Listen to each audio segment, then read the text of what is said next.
हरि ओम श्री गुरुभ्यो नमः। श्रीमदानंदतीर्थ भगवत्पादाचार्य गुरुभ्यो नमः। मयि स्थितो मदंगेषु स्वतंत्रो व्याप्तवान् हरिः स्वविष्णुश्चा स्वतंत्रं मां स्वेच्छया वर्तयत्यजः स्वात्मनस्तस्य पूजा स्युः मनो वा कायवृत्तभिः ममैताः इति कर्तारम् उद्देशं च हरिं स्मरेत्। कृष्णो बलज्ञानकार्यो कृष्णारमणराज्यदौ पुष्णीतां मम सद्बुद्धिं वृष्णिवासिष्ठवंशजो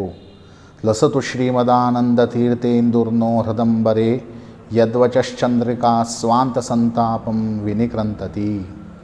आपन्नाखिलपापपर्वतकुलव्यापादनारूपिणी व्यापारे कुरुशास्त्रकौशलव्रतस्तापार्तिचिन्ताचिदः फालब्रह्मलिपिं जयन्यथयितुं शक्ताश्च भक्तावलेः श्रीमत्सुधीन्द्रयतिपादरेणुकणिकाः न श्रेयसे भूयसे। यत्कण्ठः स्वरबद्ध्वा पद्यपठने सुश्राव्यवीणायितः प्रासो लासिवचो विलासरचने वाण्या च बाणायितः। श्रीमन्मध्वसुशास्त्रकाञ्चन महाशाणायितायन्मतिः वन्दे पण्ढरीनाथनामकगुरुं दद्याच्च विद्यां मम। शुभां ध्यायन्ति एकामान् गुरुदेवप्रसादजान् इतरान् आत्मपापोत्तां तेषां विद्यापदिष्यति। हरि ओम हरि ओम हरि ओम। आता भाद्रपद मासांतू येवचे महालयम ताका अनेक नाम पक्षम अथवा पितृपक्षम। घरघरांतू केलो लोक आम्ही कोंकणी भाशेन ताका म्हाळू म्हाळू म्हाळू म्हणून म्हणटाची। जाल्यार शास्त्रदृश्टीन सांगचे जाल्यार महालय महालयम। घरांतू आत्ता प्रत्येकल्यान महालय करचे मस्त कमी जालेलो आसा। जाल्यार कोण घरांतू महालय करताची ते महालय केन्ना करका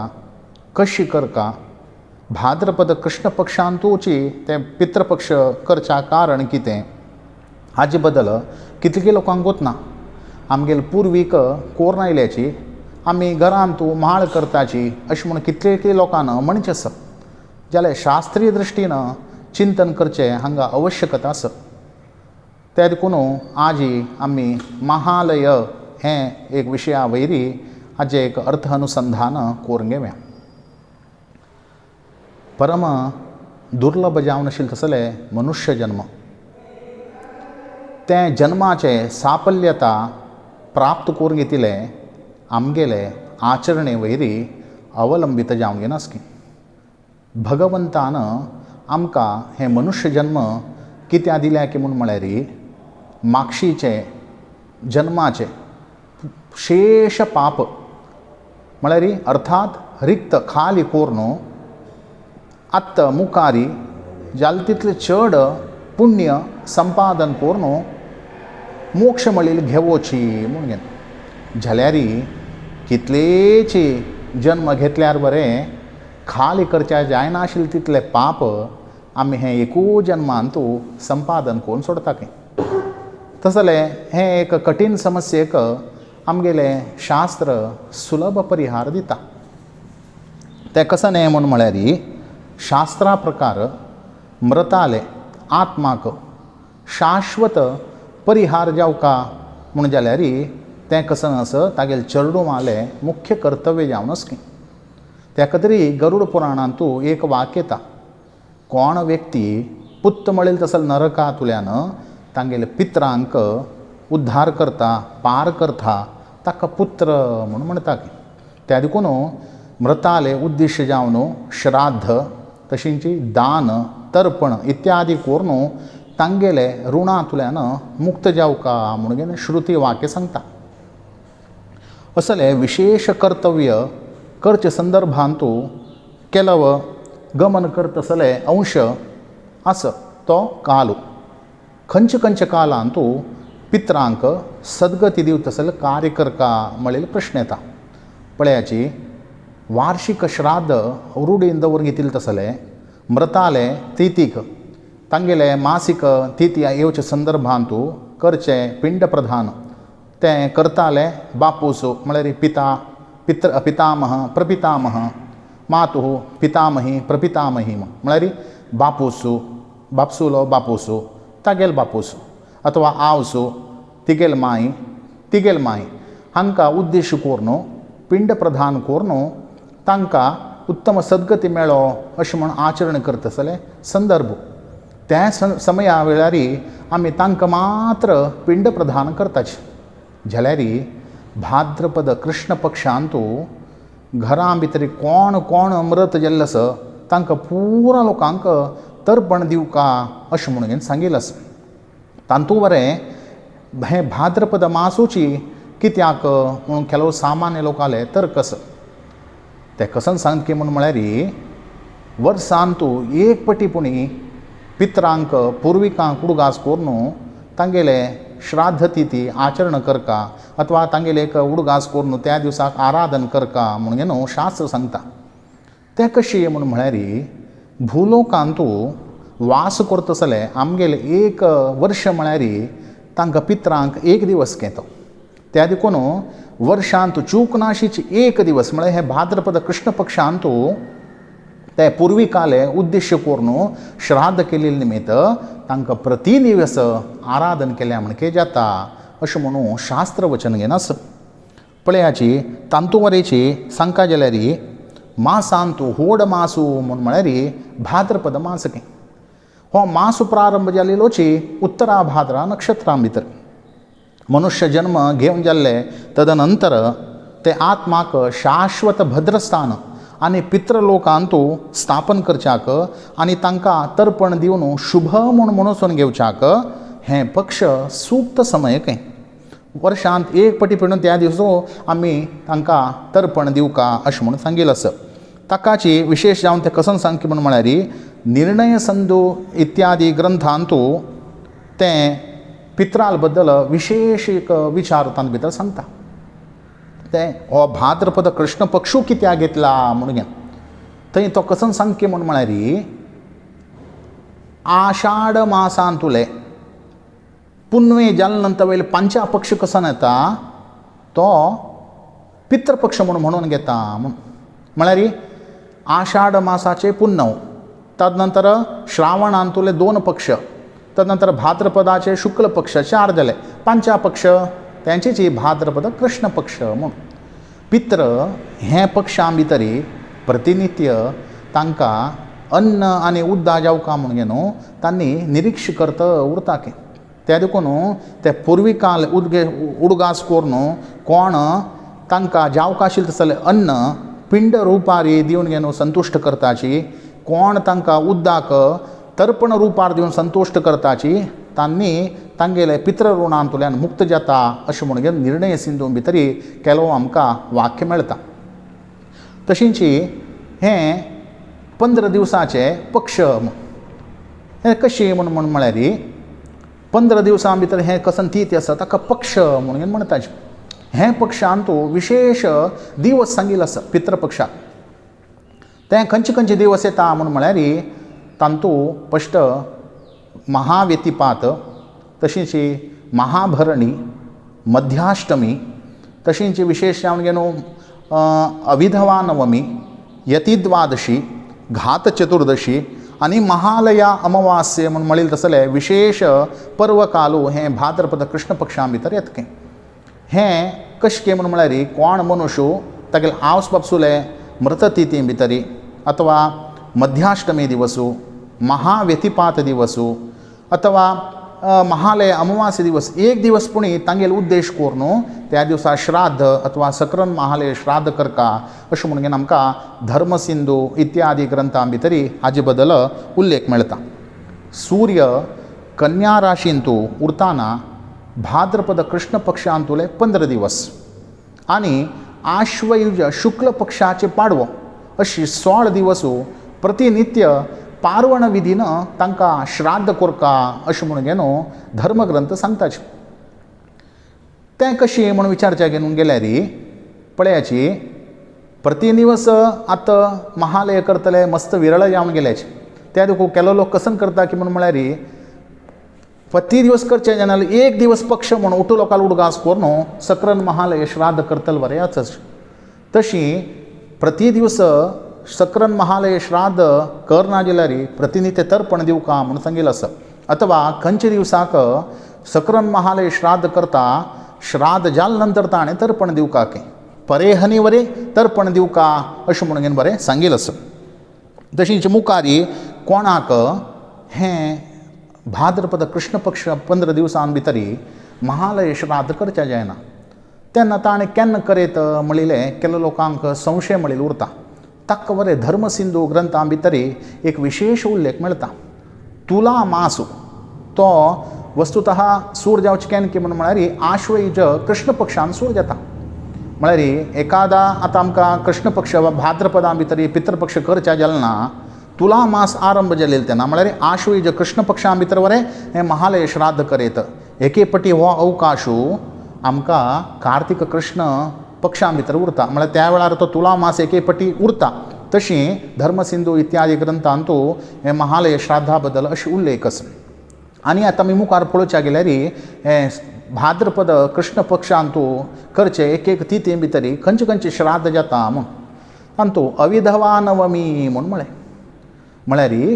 पतिलकिना फुडें गेलेली तसले स्त्री म्हळ्यार सुमंगली स्त्री तिगेल उद्देश जावन न्हू नवमी दिवसा करता तसलें श्राद्ध हें अविधवा नवमी श्राद्ध म्हणून घेता आनी कोण यती गेली आसाची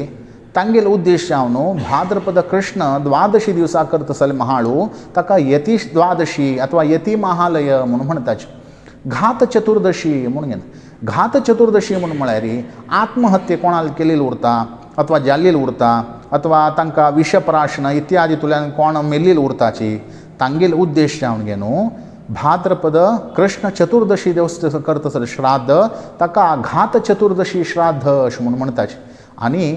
तशी सर्व पित्रांक उडगास करून महालय अमावास्या म्हणून ह्या दिवसाक तर्पणाक बरें विशेष प्राधान्य दिलेलें आसा अशें भाद्रपद मासांतू इतले पुरा तिथी भितर विशेष सकरन महालय श्राद्ध करका अशें म्हणून बरें सांगिल्लें आसा आतां प्रतिनित्य कोणेची श्राद्ध अथवा सकरन महालय श्राद्ध करनाशिल्ली देखून केलो लोक एकू दिवसाक पक्ष म्हणून घेवन पुरा कोण सोडताचे तसले संदर्भांतू धर्मसिंधू भितरी खंयचे खंयचे दिवसाक सकरन महालय श्राद्ध करका खंयचे दिवसाक करच्या ना म्हणिल्ले बद्दल आमकां उल्लेख मेळटा तांत भितरी वृद्ध गार्ग्य एक उत्तर सांगता नभस्यस्यापरे पक्षे श्राद्धं कुर्या दिने दिने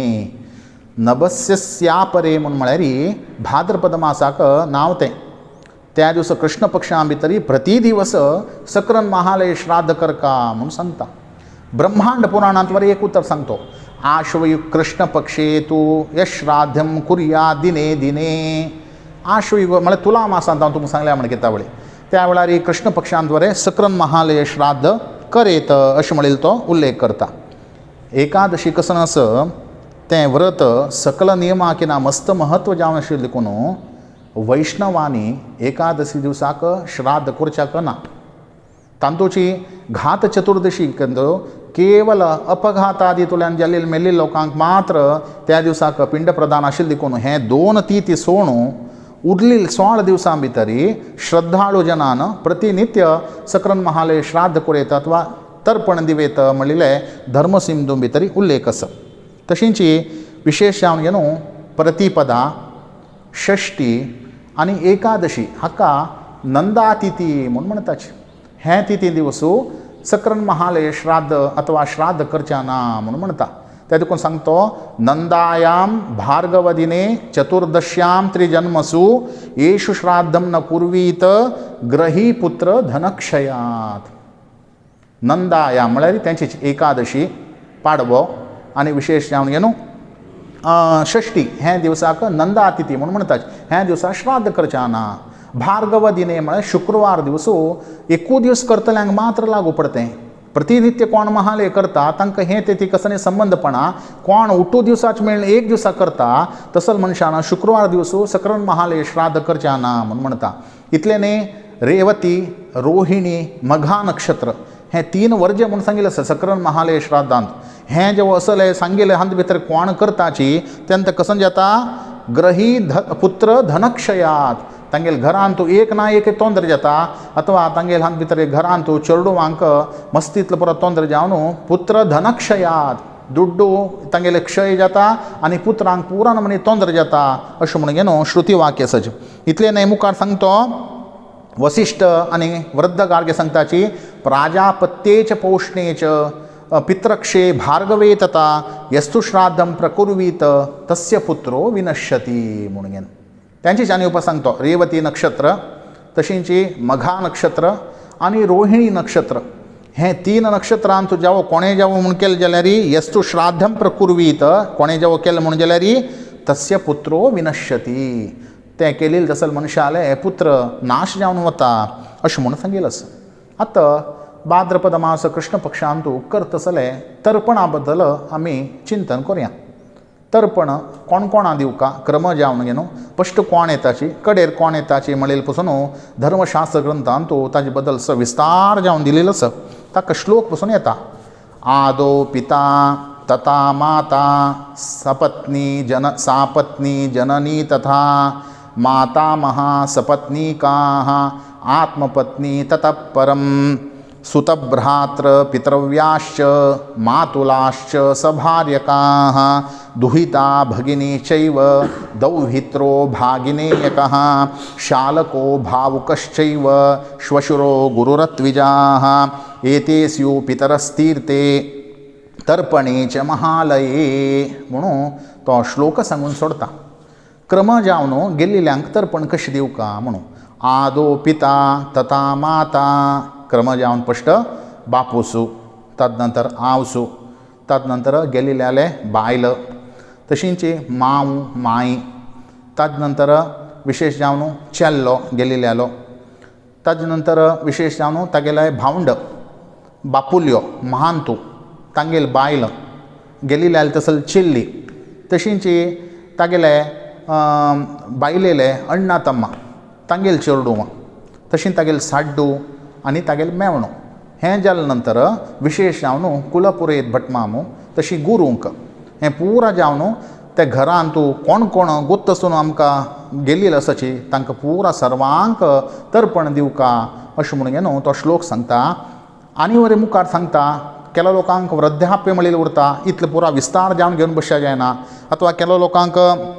आंगाक दूख जावन हात पांयां पुरा दूख जावन बसून करचें जायना. ताका बरेची धर्मशास्त्रां भितर तो एक उतर सांगता आ ब्रह्म स्तंभ पर्यंतम देवर्षि पितृमानवाः तृप्यन्तु पितरः सर्वे मात्रमाता महादयः अतीतकुलकोटीनां सप्तद्वीपनिवासिनां आ ब्रह्म भुवनालोकात् इदमस्तु तिलोदकम् म्हूण हें मंत्र सांगून तिळान 3 पटी उदाथोळ्या पुरकें पुरा पित्र तृप्त जाता के आनी ते कुटुंबाक उद्धार करता के. इतलें न्ही पळय हें तर्पण कितलेकी लोक तांकां मन आयल कडेन वचून दिताच ना घरां भितरी तुलसी काट्टे लागींची असल जाग्यार दिवका अशें म्हूण सांगिल्लें आसा. मन आयल कडेन दिता बसल्यार केलो धर्मशास्त्रज्ञाल अभिप्राय कशें की म्हळ्यार तांणी क्रुद्ध जावन घेवन वताची म्हणून घेवन तशीं तर्पण सांगिल्ल्या जाग्यारीच दिवका अशें म्हूण सांगिल्लें आसा. तशीं जी दर्बेन तयार केलेले तसले पवित्र अनामिका बोटां घालूची हें तर्पण इत्यादी पुरा दिवका की. ಕೆಲವು संदर्भां भितरी हाताक दर्बे घालच्याक उरना त्या संदर्भांत तूं भांगराचे जेवा रुप्याचे पवित्राचे मुद्दी घालून घेवन हाताक तुळसी दळ धरून तांगेलें नांव सांगून तर्पण दिवका अशें म्हणून पुरा सांगतो. इतलें न्ही कर्म करतलो दर्भासना वयर बसून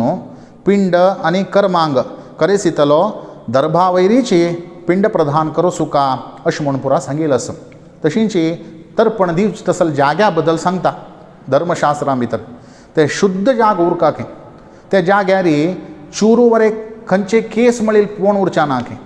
तुकड जाल्लेले तांदूळ केन्ना तर्पणाक वापरचे ना की. शुद्ध जागारी तीळ उदक तदनंतर वस्त्र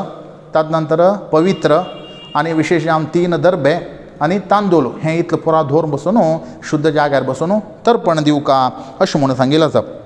इतलेने घरांतू हे पितृपक्षा संदर्भारी तांगेल म्हालगड्याल उडगास करून खंयचे दिवसा आमी श्राद्ध करता म्हूण लेगीत उरता त्या दिवसान घर आहान तूं कलह करच्या नाके लढाई करच्या नाके लढाई इतलेने जोरान किरचूचे गवजी घालची इतलं पुरा करच्या ना इतलेने त्या दिवस घंटा नाद निषेध म्हणून सांगिल्लें आसा तशें तें तर्पणा दिवसू श्राद्ध करचे दिवसाक इतलं पुरा विधी विधान सांगिल्लें आसा आतां मुखारी अविधवा नवमी म्हूण तावळी संक्षिप्त सांगलें भाद्रपद कृष्ण पक्षांतुले नवमी दिवसाक करता आसले श्राद्धाक अविधवा नवमी म्हूण हाका आनीक नांव पसून अन्वष्टका म्हणून नांव कें कित्याक म्हळ्यार ही नवमी कसं आसा महालयाचें पूर्ण अंग न्हय कें अष्टका श्राद्ध म्हळ्यार ते अष्टमी दिवसा करता आसले श्राद्धाक अष्टका श्राद्ध म्हणून म्हणटाचे अन्वष्टका म्हणून म्हळ्यार अष्टमी हेर दिवसा येवता आसले नवमी कसं आसा त्या दिवसा करता आसले श्राद्ध ताका अन्वष्टका म्हणून हाकाच नांव अविधवा नवमी म्हणून घेन हांगा अविधवा म्हळ्यार कसं न्हय म्हळ्यार विधवा न्हय म्हणून म्हळ्यार सुमंगली म्हणून घेन आमी अर्थ करून घेवका बामणा घेना फुडें खंयची स्त्री वता तीन मोरण जाले नंतर मरणा नंतर हे पितृपक्षांत नवमी दिवसाक तिगेल उद्देश जावन घेवन कोण श्राद्ध करता ताजेन ती तृप्त जातकें आनी ते कुटुंबाक बरे रितीन आशिर्वाद करतकें ते कुटुंब उद्धार जावो म्हणून घेवन हें एक नंबीक आसा ताजे नंतर यती महालय म्हूण अथवा यती द्वादशी म्हणून घेवन हें कसंबा म्हणून म्हळ्यार मध्वाचार्यातुल्यान आरंभ जावन घेवन आत्ता पर्यंत कितले यती पुरा जावन गेलेली आसा तांगेल उद्देश करून खंय मठ उरता त्या मठान तूं ब्राह्मण आपोवन तांगेल पूज करून तांकां जेवण घालचें इतलें न्हय कोणाल घराण्यांत तूं यती जावन घेवन गेल्लेली आसाची तांगेल घरच्या लोकान द्वादशी दिवसाक तो महालय करचें उरता ताका यती महालय म्हणून म्हणटाचे आनी घात चतुर्दशी म्हळ्यार कसं न्हय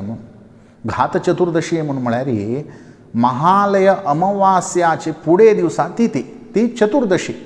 ताका घात चतुर्दशी श्राद्ध म्हणून म्हणटाचे घात चतुर्दशी म्हणून म्हळ्यार कसं न्हय म्हणून म्हळ्यार एक व्यक्ती आत्महत्या करून घेतिल्लो उरता अथवा ताका कोणें मारून काडिल्लो उरता अथवा शस्त्रघात जाल्लो उरता विषप्राशन केलेलं उरता विद्युत द्वारा अग्निद्वारा जलद्वारा तागेलें मरण जाल्लेलें उरता अथवा एक प्राणी तुल्यान तागेलो घात जाल्लेलो उरता असले व्यक्तींक चतुर्दशी दिवसाक करता आसले श्राद्ध ताका घात चतुर्दशी म्हूण इतलें न्हय ते कुटुंबांत कोणेच अपमृत्यू जावन गेल्लेले आसल्यार त्या दिवसा तांगेल उडगास करून एक पिंड दवरून घेवन ते श्राद्ध करकाश म्हणून सांगिल्लें आसा कोण ते श्राद्ध करता तांगेल कुटुंबांत केन्नाच प्रेत बाधा म्हणिल्ली जायना अशें म्हणिल्लें तें एक श्राद्धा संदर्भारी केलो वाक्य आमकां मेळटा हाका घात चतुर्दशी म्हणून म्हणटाचे त्या देखून हें एकोदिश्ट रुपारी करताचे म्हळ्यार गेल्लेले तसले व्रताले उद्देश जावन एक पिंड दवरता तसले श्राद्धाक एकोदिश्ट अशें म्हणून म्हणटाचे आतां तर्पणा भितर दोन नमनस्के एक जलतर्पण आनी एक तिलतर्पण म्हणून घेवन म्हळ्यार उपनीत जाल्ले तसले ब्राह्मणान प्रतिनित्य देव ऋषी आचार्य तर्पण आनी पितृतर्पण दिवपाक तांतू वरें विशेश जावन घेवन देवतर्पण ऋषी तर्पण आनी गुरुतर्पण प्रतिनित्य दिवपाक तांतू जलतर्पण केन्ना दिवका म्हणून म्हळ्यार प्रतिनित्य ब्रह्मयज्ञांक जलतर्पण दिवपाक आनी विशेष जावन घेवन दर्श म्हणून म्हणटाचे अमावास्या पर्व कालार उत्तरायण दक्षिणायणाचे पर्व कालार अथवा सांगता जाल्यार विशेष जावन घेवन संक्रमण कर्क संक्रमण असले पुरा पर्व काल येता त्या पर्व कालार आनी त्या पासून सांगता जाल्यार विशेष कसो एक पर्व काल उरता त्या अमावास्ये दिवसाक त्या दिवसाक तर्पण दिवका अशें म्हणून सांगिल्लें आसा तें तर्पण पवित्र जावन आशिल्लें तसले तीर्थांतू न्हंयचे तीरां भितरी विशेश जावन समुद्रांतू असले एक हंत भितरी स्नान करून आयले नंतर करपाक तें तीळ घेवन उदक सोडचें तिलोदक म्हणून म्हणटाचे केलो कडेन तीळ आमी व्हेली उरना स्नान करून आयले नंतर तेन्ना केवल जलान उदकान वरें तर्पण दिवन तांकां संतोश करेत तशीं तर्पणाक वापरता तसले दर्बे ते दर्बे म्हणून म्हळ्यार तीन पवित्रान केलेले तसले दर्बे ताजेन पवित्र करपाक तें अनामिका बोटाक उजव्या हाताचे म्हणून म्हळ्यार कसं न्ही लास्ट बोटाचे मागशी बोट ताका कन्नडान उंगुर बेरळू म्हणून म्हणटात. त्या बोटाक पवित्र 3 पवित्रान गेले तसले पवित्र हाता भितर घालून ताज नंतर तर्पण दिवपाक. तर्पण दिता आसतना वरें 3 हातां भितर दर्बे धोर घेवपाक. तें दर्बे धोर घेवन करचें उत्तम एक पक्ष कें. दर्बे आसतना वरें इतरे क्रम कसन वापरताची तें अधम पक्ष म्हणून म्हणटा. म्हळ्यार कसं न्ही म्हणून म्हळ्यार केलो पटी तर्पण दिवचे वेळार आमकां दर्बे अथवा पवित्राचे अभाव उरता. त्या वेळार तो कसन सांगता म्हळ्यार खंयचे वेळार पवित्र म्हणलें उरना त्या वेळार 3 दर्बे घेवन हे अनामिका बोटाक सुत्तो घालून घेवन हातां भितर तुळस दवरून ताज नंतर तर्पण दिवपाक. त्या पासून ना म्हणून जाल्यार तो कसन सांगता म्हणून म्हळ्यार हाताक विशेश जावन तर्जिनी बोटाक रुप्या पवित्र अथवा अनामिका बोटाक भांगराचे पवित्र आमुदी घालून तुळसी धळ दवरून घेवन तर्पण दिवका म्हणटा. तर्पण दिताना कसं करता की म्हळ्यार जानवे कसं असं अपसव्य करून दक्षिणाभिमुख जावन घेवन ताका पित्रतीर्थ म्हणून सांगिल्लें आसा. पित्रतीर्थ म्हळ्यार कसं न्ही म्हणून म्हळ्यार अंगुश्टाचे बोट आनी तर्जिनी बोटाचे मध्येचे तें कात्री रुपार करून हातान 3 पवित्र धरून सकाळी निर्माल्या पुजे केलेली ते नंतर सालिग्रामाचें उदक कसं आसा पळय तें कलशां भितर तर्पण दिवचें कलशां भितर मेळोवन तें उदकान तर्पण दिवपाक. ते तर्पणा भितर परें 2 नमुने सांगिल्लें आसता न्ही उदक आचमनागोस्कर प्रत्येक उदक घेवका आनी तर्पण दिवचेकोस्कर प्रातः कालार निर्माल्या पुजे करून शालिग्रामान आनी कसं एक कलशा उदक उरता तें उदक हांत भितर मेळोवन तें तर्पण दिवका अशें म्हणून पुरा सांगिल्लें आसा. तें तर्पण पसून खंय खंय दिवचें न्हय कें खाली नेल्यार दिवचें ना कें स्टिला पात्रे भितर दिवचें ना म्हूण सांगिल्लें आसा. तांब्या पात्र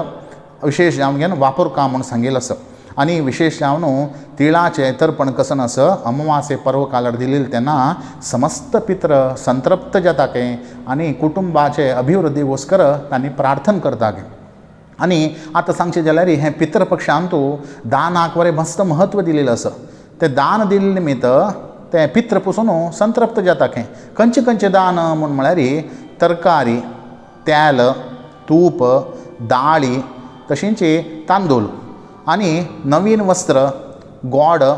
तशींच नवीन छत्री गाय आनी विशेश जावन घेवन कुंवाळ सहित दान दिवका अशें म्हणून घेवन बरें धर्मसिंधू इत्यादी ग्रंथांत सांगिल्लें आसा. हें दान दिले निमित्त ते पित्र पुरा संतृप्त जाता कें. तशीं हें महालयाचे बद्दल आज चिंतन करच्याक एक अवकाश मेळ्ळो. महालय तुमी प्रत्येक लोक घरां भितर आचरण करताची त्या संदर्भार कशी आचरण करता खंयचे ती भितर कोण कोणाल उडगास करून करता म्हणलें तुमकां किरू परिचय दिला. आनी कितले लोकांक हें महालय करचें जायना आयच्या कालमानांतू तांणी घरां भितर तर्पण दिताचे क्रम जावन कोण कोणातुल्यान कोण कोणाल नांव घेवन तर्पण दिवका त्या पासून तुमी कळून घेतलें.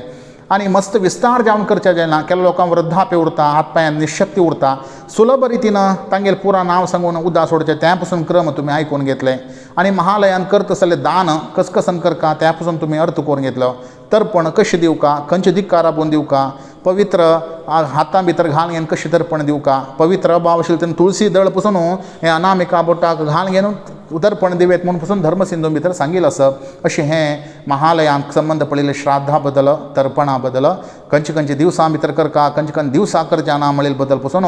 किरू परिचय तुमगेल्या तराक हांवें आयज दिसाक केल्लेलो आसा. तुमी पुरा हें चिंतन अनान आयकून घेवन तुमगेल्या घरल्याक महालय श्राद्ध की अथवा तर्पण की पुरा छंद रितीन करताची अशें म्हणून हांव लेखून घेवन सर्वगुणसंपूर्णः सर्वदोषविवर्जितः प्रीयतां प्रीत एवालं विष्णुर्मे परमसुरत म्हणून सांगताची महालयाक संबंध पडिल्ले एक किरू परिचय दिले निमित्त तुमगेल्या घरचे पुरा पित्र संतुश्ट जावन तुमी केल्ल्या कार्यान तुमगेल्या घरां पुरा कल्याण देव म्हणून सांगताची हांगा विराम जाता. श्रीमद्वेशार्पणमस्तु.